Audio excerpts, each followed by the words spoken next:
Hello and welcome to Ask the Advisor. I'm Daniel Tepper. We're here today with Eric Holtz, one of the principal owners of Seeman Holtz. Eric, tell us about the show today.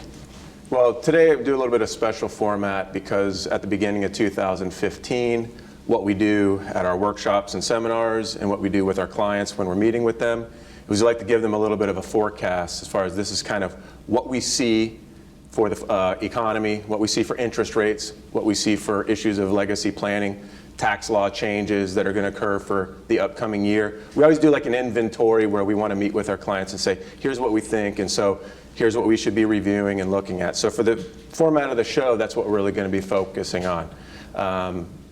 And just like what we're doing with our clients in these conversations. Okay, and before that, can you tell us, or tell the viewers a little bit about our company? For those of you that have been following our show in the last few episodes, you know a little bit about our company. We do comprehensive post-retirement financial planning.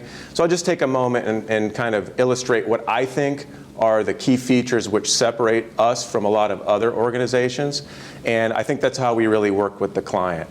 So a lot of times, financial professionals, they're mostly transactional based. So they're marketing products, you're interested in the product, they sell you the product, and they'll service you as it relates to that specific product if you have any questions down the road. But in the big picture, it's really a transaction-based relationship. And we find that retirees, well, they are the ones, the actual retiree is the one that is coordinating their estate plan, coordinating their investments, their chronic illness plan, what they want, how they want the spousal continuation plans. So the individual retiree is in charge of all that. Well, that's what we do as an organization. So we're almost basically, we've been doing this for about 20 years, and we're kind of defining the space of what we call comprehensive post-retirement financial planning. So we work with retirees when people getting set to retire, and we act as that kind of advisor that coordinates all of these different aspects. And so how we work with the client, I think, is really what sets us apart from a lot of other professionals, but also our formal client service. We have a very formal and structured client service campaign. We like to get in front of our clients quarterly, every quarter face to face, and review a certain aspect about some aspect of their financial plan in retirement. And when we first start with a relationship with the client, what we like to focus on is making sure that we get their house in order. So there's a lot of kind of value actions that we do, like reviewing their trust and their will. We're not attorneys. We can work with your attorney. We work with local attorneys in the area, and so we don't do the trust, but we review it to make sure that what your wishes are, how you want your money to go should you pass away, is properly reflected in your legacy documents. We want to make sure everyone has a chronic illness plan, which basically is, if you did need care in the upcoming year, what is your plan? Are you familiar with home care agencies, nurses registries, life care facilities, assisted living, all the different options that are available to you, as well as the funding aspects of it? And so we do spousal continuation, husband and wife. Everyone has their income set up, everything's fine. When the first spouse passes away, you have loss of pension, partial loss of pension. You have the loss of the Social Security stream for that. The lower one. So making sure that all of the income plays and all the different changes that have to occur when now it's just one person from a couple. We want to make sure that every one of our clients, especially early on in the relationship, we can kind of comprehensively take a look and make sure that all of these plans are in place. And then on an ongoing basis, we just like to review every 3 months. We review one aspect of that plan to make any changes as they need to be made, but also to update our clients on changes that occurred. Just like here at the end of last year, here's a perfect example. There's 2 pretty significant changes to IRA planning as it relates to retirees. And number one, the inherited IRA. Okay, so between a husband and wife, when a husband or wife passes away, the IRA rolls over to the spouse. No big deal. Upon the death of the second, well, now that IRA will go to your beneficiaries, and that's called an inherited IRA. Well, the Supreme Court ruled just a few months ago that inherited IRAs do not have the same creditor protection that you have with your IRA. So basically they ruled that when somebody gets an IRA after you're done with it, it is not protected from creditors. If they declare bankruptcy, if they're sued, that asset can be lost. So therefore, we've been educating clients that, hey, you know what, you should revise your trust to include special language that will allow a IRA to the beneficiary to be a trust, and that will then protect it from creditors. And this was just at the end of last year. So that's an example of a change that we like to continually update our clients with. Another one was that right at the end of 2014, Congress added or kept the IRA donation exemption. So basically, if you donate up to $100,000 of your IRA to a qualified charity, you can't set up your own charity and donate it to that, okay? But if you go to a qualified charity, up to $100,000 can be deducted dollar for dollar from your taxes. So that affects a lot of retirees because the majority of retirees really are not living off their IRA. And so those with charitable intentions, it becomes a very, very good planning option, as well as we have a lot of other strategies. I'll cover at a different show, strategies of how you can make that donation to a charitable remainder trust and still end up being able to retain death benefit or a tax efficient transfer of that money to your family as well. That's an example of a case. I'm not going to cover that today, but I wanted to show you an example of why this ongoing campaign of what we're actually doing with our clients. So I think really how we work with clients and this ongoing client service campaign is what sets us apart, and just how we work in a comprehensive way. So if there's anybody that wanted to find out more about that, you can give us a call here at the number that's on the screen and talk to one of our advisors, or you can even throw me a question if you have any interest in that. So that's a little bit about really what we're about as a company. A lot of our clients, Eric, ask about Obamacare and how it will affect them. Can you speak to that? Well, that's a pretty interesting, as far as a tax change, that like a couple of those other things. Obamacare is the single biggest event that affects, that's the biggest tax change that occurred in 2014. And there's going to be a whole lot of tax planning, a whole lot of issues as it relates to Obamacare, but basically, that's not really going to be affecting retirees overly much, because the retirees already have, when you're 65, you already get Medicare.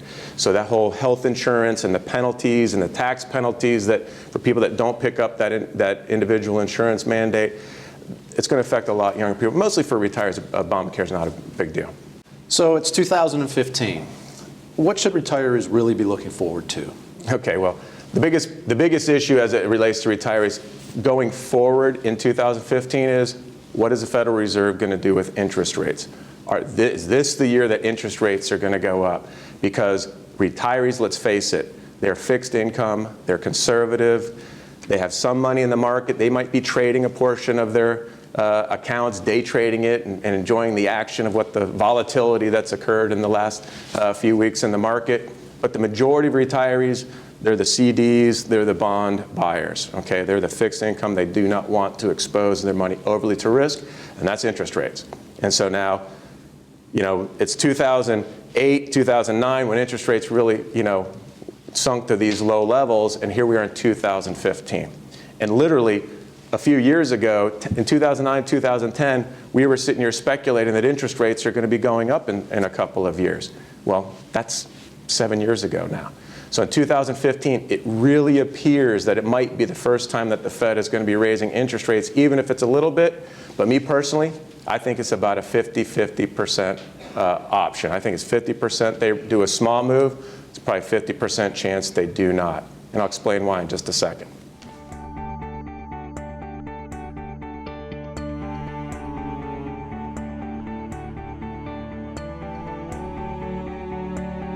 If you're retired, you probably heard about long-term care insurance years ago. But like most, you either can't afford it, can't get it, or don't think you're going to need it. That's why we like to show our clients how to protect themselves without this expensive insurance they might not even need. Over the past few years, numerous financial products and strategies have been designed with built-in long-term care protection at no cost. You haven't heard about them because they're new. So give us a call or visit our website to find out how these no-cost options can work for you.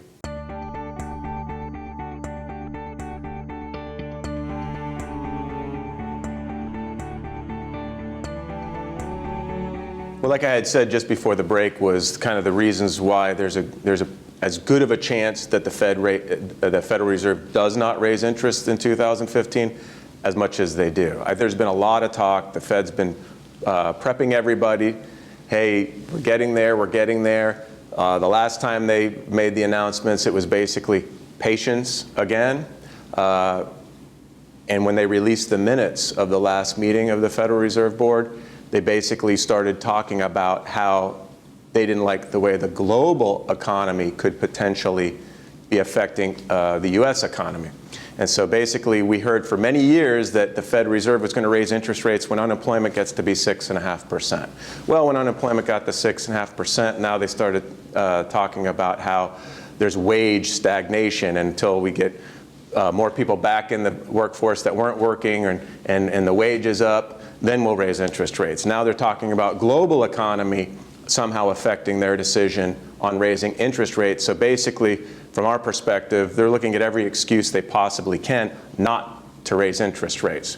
And so I think they're going to find one. All right, so I think something will happen to the economy where they said, well, just keep it as it is. And also, when you really think about it, that the pressure of having low interest rates is inflation. So if you have a lot of inflation, you're going to have to raise interest rates. Well, we're not getting that. Okay, not only are we not getting inflation, there's even threats of deflation and the other parts of the world.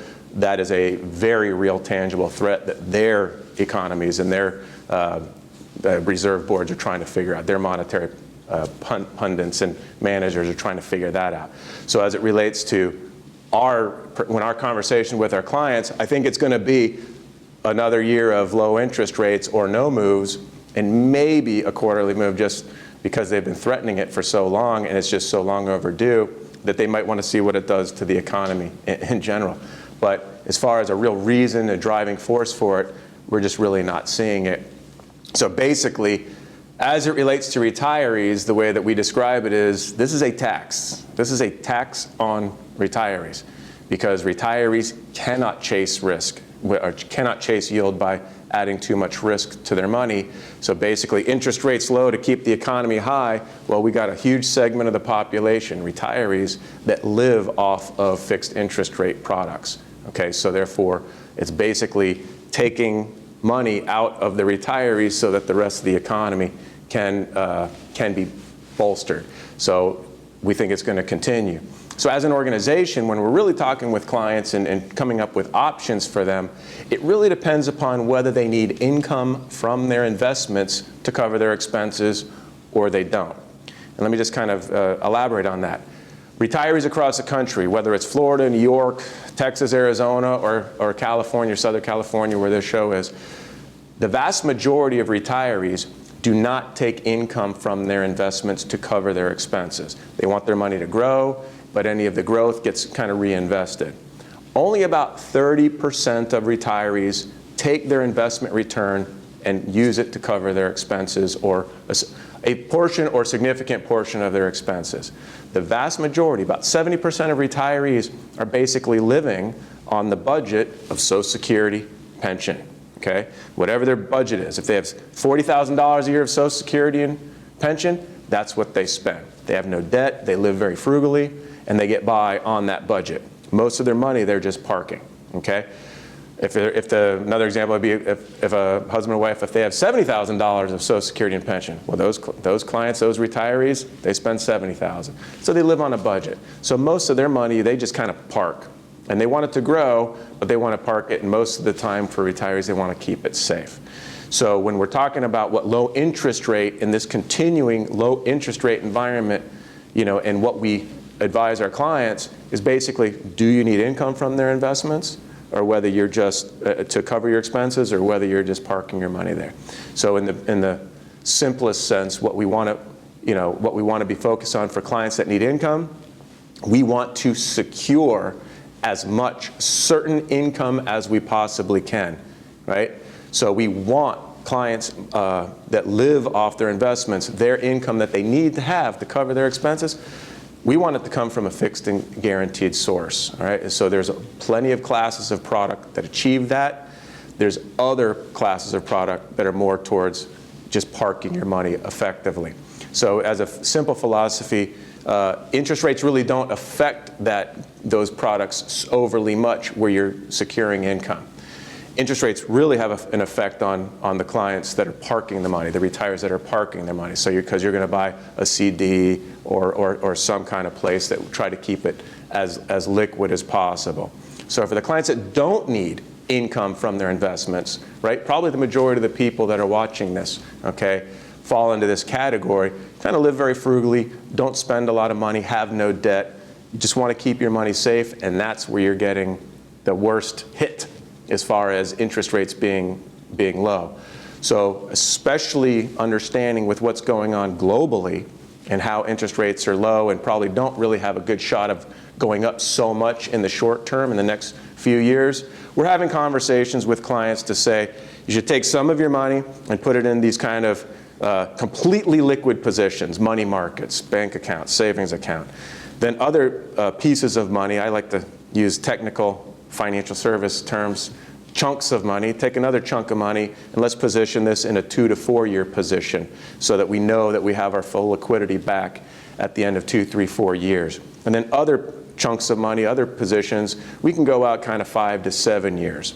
But really with this kind of interest rate environment, what we found is that we can get pretty good returns in this 2 to 4 year, 5 to 7 year range that you really don't need to go out much longer than that to really get a good yield relative to what you're getting in a savings account or what you're getting in a money market account.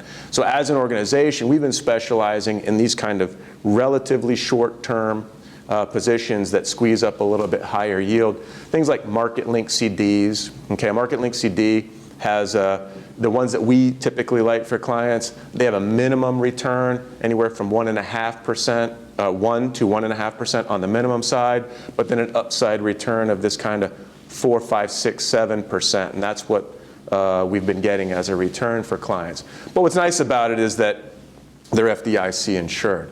So you basically have an opportunity to participate in a guaranteed and insured position and squeeze out as much yield. And those are in that kind of 5 to 7 year chassis. So something like that is a product for people that are parking money that we would say, okay, we can get a little bit better yield and we can have the safety that, as a retiree, most people are looking for.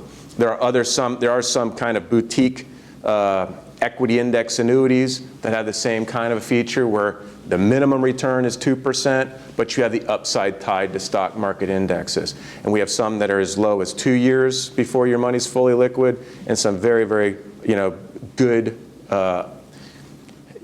products that make a lot of sense in today's environment in this kind of 5 to 7 year range as well. So as a company, for most of the people that are watching this, it's really more about where can I put my money without risk, but squeeze out a little bit more yield, waiting for interest rates to go up. And there are actually some pretty decent options there. We're also finding, however, that even as the filming of this show, Treasury yields were way down. Okay, there's a lot of global economic uncertainty, so there's this risk, there's this flight for safety, right? So, and there's various times, and we're just seeing that where you end up with the pressure on the Treasury yields are dropping because people are loading into safety because of the uncertainty of the economic environment.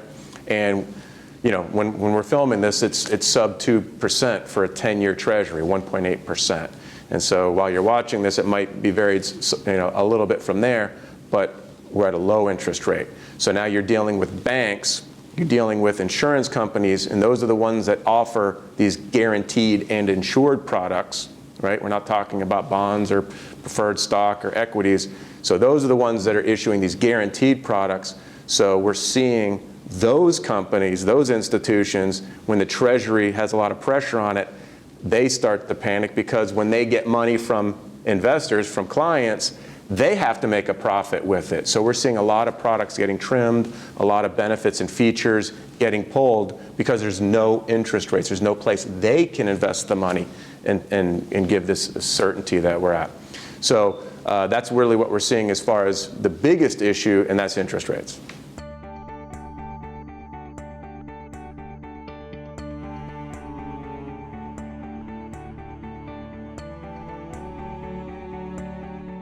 If you're retired, you probably heard about long-term care insurance years ago. But like most, you either can't afford it, can't get it, or don't think you're going to need it. That's why we like to show our clients how to protect themselves without this expensive insurance they might not even need. Over the past few years, numerous financial products and strategies have been designed with built-in long-term care protection at no cost. You haven't heard about them because they're new. So give us a call or visit our website to find out how these no-cost options can work for you.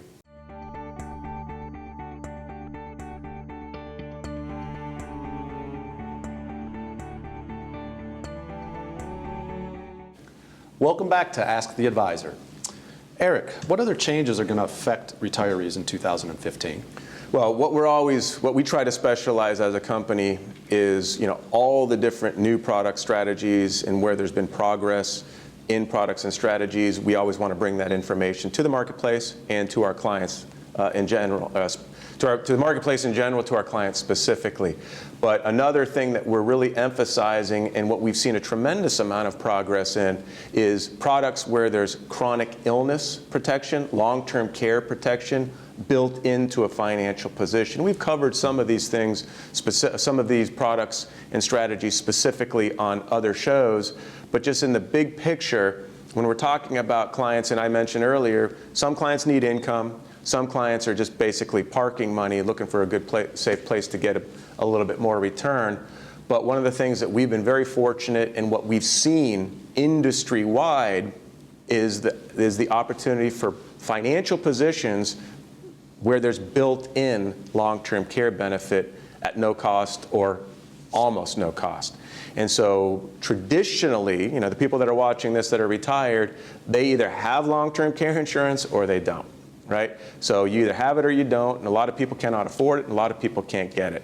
And most people, most retirees really know that that's the only, or feel or are aware of, that's the only option out there to address the issue of what happens if I get sick, need care.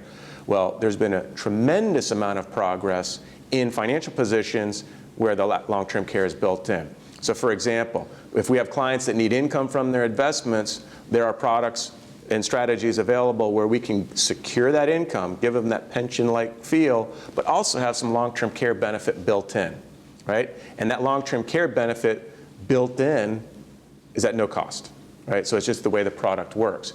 So and that's only since about 2012. And even in California has some limited products, has some product limitations, but they absolutely have the kind of products where we can guarantee an income stream for that retiree's life. And if they get sick, 2 out of 6 activities of daily living. You can't bathe yourself, dress yourself. That income is going to double, as an example. So that becomes a very effective way to secure income and get some long-term care benefit. Other clients that are just parking money, we can give them a good return, have growth on their money, tax efficiency on their money, but also a bigger bucket of money that's available for home care, assisted living, and long-term care.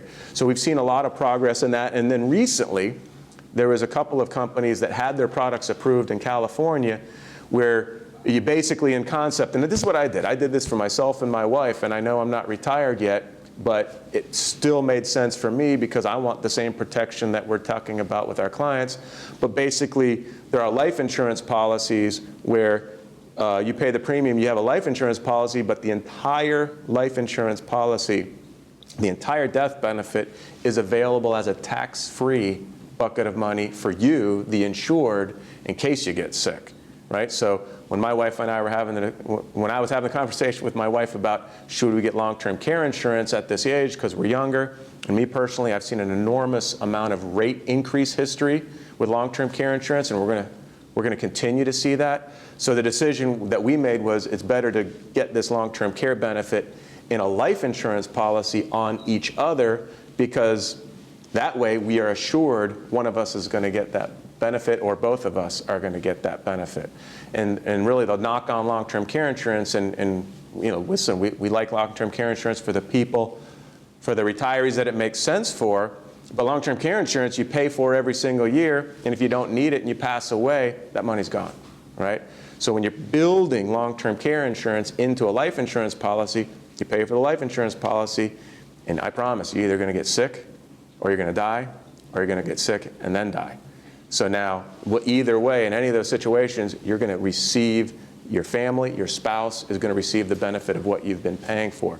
And those products did not exist until very recently, and just in the last few months, we've had other companies get those kinds of products approved in the state of California. So there's continual advantage. So in 2015, we're going to continue to emphasize building long-term care benefit into our clients' financial positions.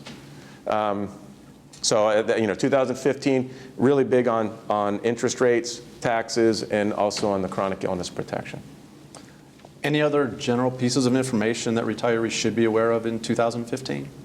Well, I think it's more important here at the beginning of the new year. If you haven't really looked at any of your overall plans, your legacy plan, your estate plan, your legacy documents, which are your trusts or wills if you have them, you should have those reviewed because of these little bit of changes, like even when I was talking about on the IRA. I think it's very important, and we kind of do this as an inventory with our clients. Revisit your spousal continuation plans. When I say a spousal continuation or a legacy plan, it's really if something happens to one spouse, what's the second spouse going to do? What changes do they have to incorporate? Because we don't want to be in a situation, or retirees should not end up in the situation where if there's a husband and wife and the wife was managing making all the financial decisions, she passes away, and now you have the husband that's the surviving spouse, but he wasn't involved in any of the financial decisions, so now you have the children having to come in and make the decisions financially for the parent. We see that very, very commonly. So a husband and wife, you have a husband passes away, now the wife who really wasn't involved in anything, now the children are making all the financial decisions for that. So what we really want to emphasize is you should be revisiting your spousal continuation plans and just make sure that there's not going to be any hiccup there. If you're by yourself and you were to pass away in the upcoming year, we want to make sure that that legacy plan is reviewed, okay? Because we see a lot of times what people want their money, how they want their money to be passing to their family is not properly reflected in their legacy documents. There was a recent case, this was not our client, but one of the attorneys that we work with told this story to a group of our advisors that he had a client that he had done the trust documents for, had everything in the trust. The trust was designed to not go to one child because the child had a drug problem, should not be getting any money, and then had the money going to the other child, and the other child was going to take care of the one that had the problems.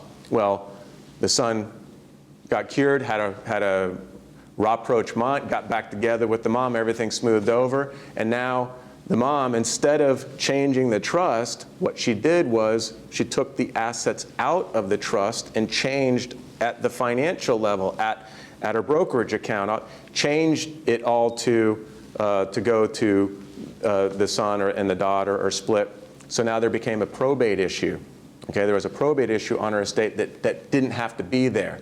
So basically, if she were a client of ours, we would have reviewed this. Okay, we would have reviewed it for 2015 when we would have noticed, hey, these assets used to be in the trust. Why are they out of the trust? Oh, here's why. Well, no, it's going to mess up your estate plan. So everyone should kind of review their legacy plans and things like that. So spousal continuation, chronic illness plan, okay, legacy document review, and just an overall inventory on your cash positions and your yield positions, I think, with the understanding of what we think it's going to be a little bit more of the same in 2015 from last year. So thanks for taking the time to watch our show. We look forward to having you watch all the upcoming future ones. If there was anybody that had any questions that they wanted or feedback they wanted to give us, please don't hesitate to call the number below. And if you wanted to have your situation reviewed, to take stock and get some input from us, you can call us at the number as well. Look forward to seeing you again in the future. Thanks for watching.